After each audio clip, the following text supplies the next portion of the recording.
Assalamualaikum warahmatullahi wabarakatuh. Halo semuanya, balik lagi sama aku Fadeli Ananda, dan di video kali ini kita akan membahas mengenai salah satu aplikasi pembayaran elektronik atau e-wallet yang ada di Indonesia.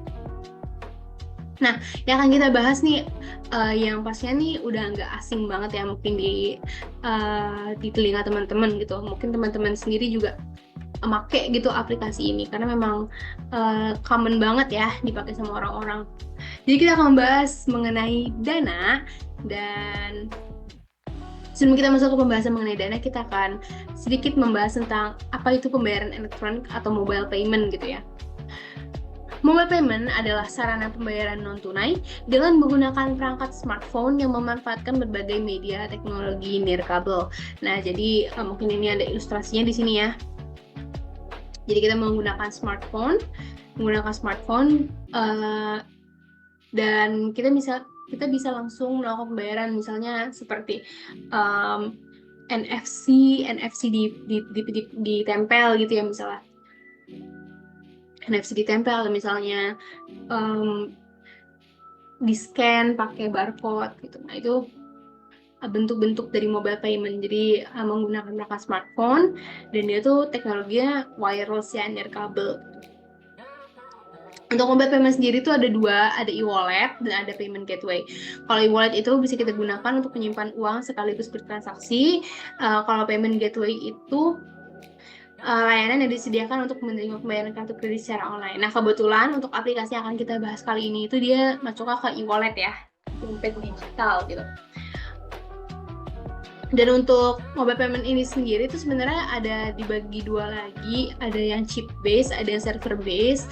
Nah, e-wallet ini tuh dia tuh server base, tapi kalau yang chip base itu seperti e-money, e-money mandiri, tap cash, Breezy, dan lain-lain. Oke, kita akan membahas mengenai dananya nih.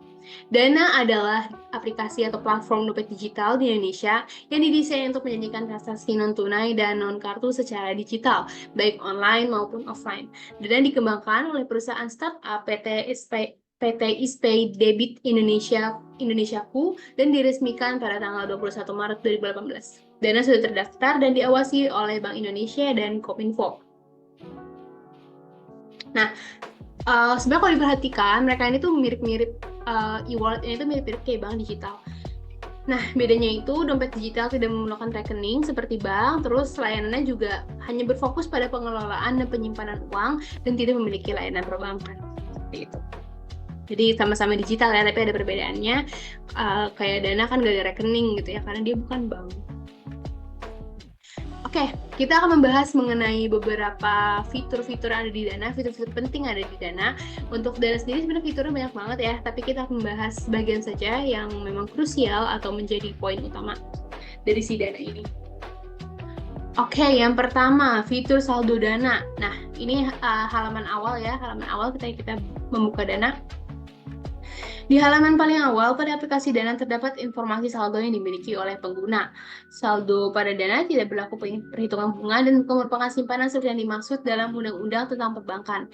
Hal ini juga menjadi pembeda antara dompet digital dengan bank.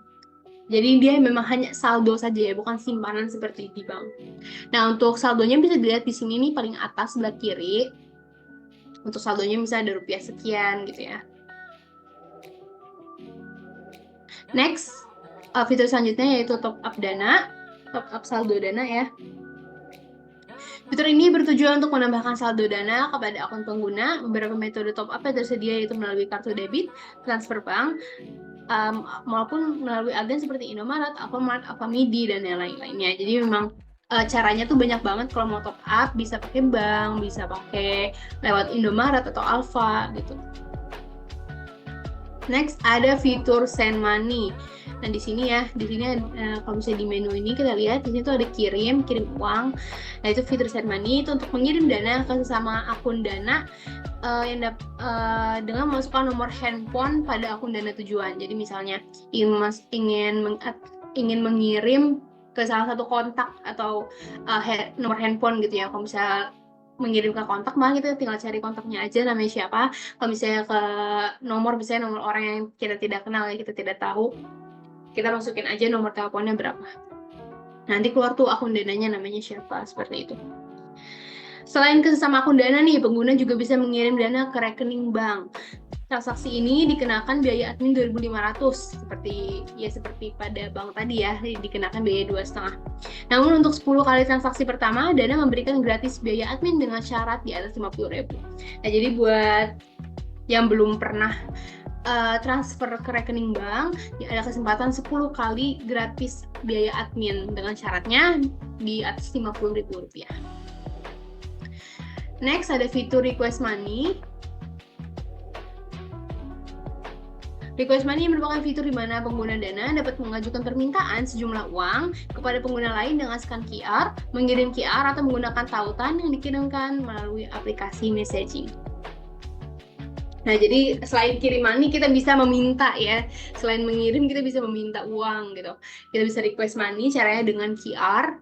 Kalau misalnya kita pakai QR, kita tinggal tunjukin aja QR-nya ke orang yang membayar gitu ya. Tapi kalau misalnya pakai link, kita bisa share misalnya lewat WhatsApp atau lewat Line atau platform sosmed lainnya ya, seperti itu.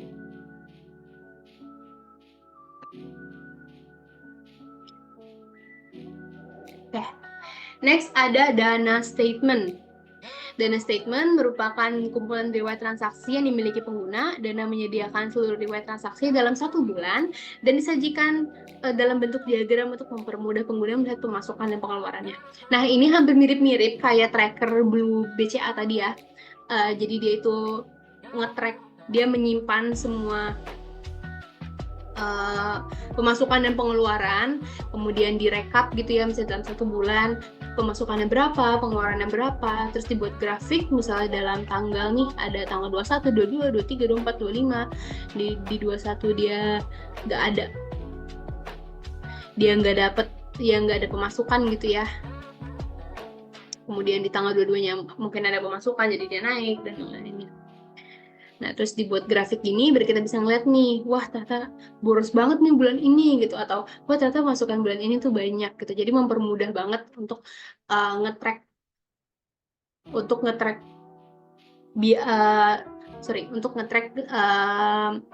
saldonya ya untuk nge-track.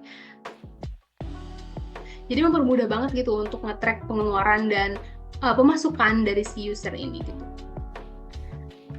Next ada Kris. Oke, ini mungkin udah common banget, fitur yang paling common di aplikasi pembayaran maupun di m-banking.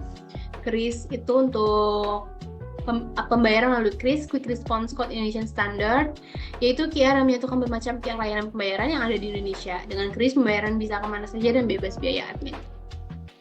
Jadi, Kris ini juga benar-benar fitur yang mempermudah banget menurut aku ya. Karena misalnya kita dari platform yang berbeda gitu, atau dari rekening bank ke Dana atau sebaliknya, itu kan tadi dikenakan biaya admin ya. Tapi kalau misalnya kita pakai Kris, itu kita nggak ditarik biaya admin apapun dan mudah, tinggal scan terus kita bayar gitu. Ini benar-benar salah satu teknologi yang keren banget sih menurut aku, dan bikin praktis gitu ya. Oke, next, Dana juga punya Dana Protection. Dana Protection merupakan fitur jaminan proteksi 100% untuk kenyamanan dan keamanan pengguna saat bertransaksi melalui Dana.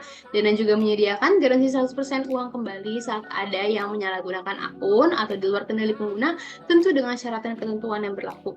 Nah, jadi Dana Protection ini tuh kayak semacam jaminan gitu ya, semacam jaminan kalau misalnya akun Dananya dihack atau disalahgunakan gitu, terus si saldonya jadi ketarik semua habis ya. Nah, Dana itu memberikan garansi 100% uang kembali, tapi tentu aja dengan syarat dan ketentuan. Misalnya kita harus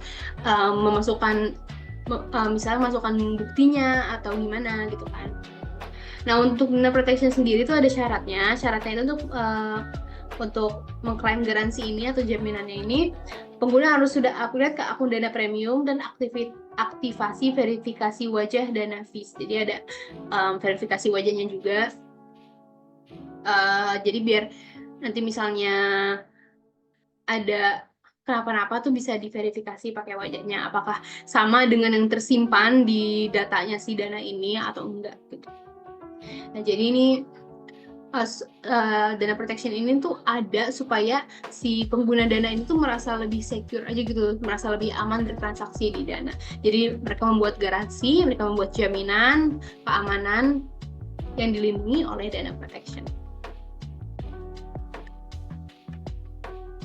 Oke, ternyata untuk pembahasan mengenai dana ini kita sudah selesai sampai sini saja. Tadi ada beberapa fiturnya ya, fiturnya banyak banget.